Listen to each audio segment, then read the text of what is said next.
चला तर मंडळी, तुमचं स्वागत आहे शीतल्स किचनमध्ये। तर आज बनवायची आहे आपल्याला पावभाजी। तर बघू शकता तुम्ही, मी सर्व भाज्या कापून घेतलेल्या आहेत। कुकरमध्ये पाणी गरम करून घेतलेले आहे।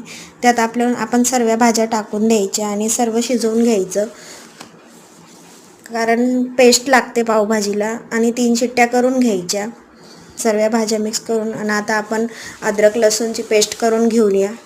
कांदे, टमाटे, अद्रक लसूणची पेस्ट आणि कोथिंबीर मी कापून घेतलेली आहे। कसुरी मेथी पण थोडी घेतलेली आहे आणि एव्हरेस्टचा पावभाजी मसाला घेतलेला आहे। तर चला, आपण आता जे शिजवली होती भाजी त्याला चांगलं मॅशरने मॅश करून घ्यायचं आहे। बघू शकता मी मॅश करून घेतलं आहे। आणि आता कढई ठेवून घेतलेली आहे। कांदे चांगले लाल करून घ्यायचे। त्यात तेल टाकायचं। तेल टाकून झालं की त्यात जिरं आणि अद्रक लसूणची पेस्ट टाकून द्यायची। त्याला पण चांगलं लाल करून घ्यायचं। कांदे चांगले लाल झाले की मगच टमाटे टाकायचे।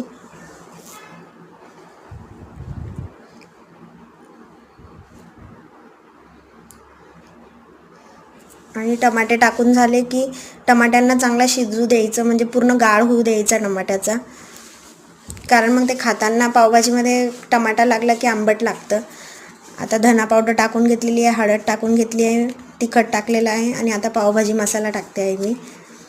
तर दोन अडीच चम्मच टाकले होते मी पावभाजी मसाला। चांगलं मिक्स करून घेऊया।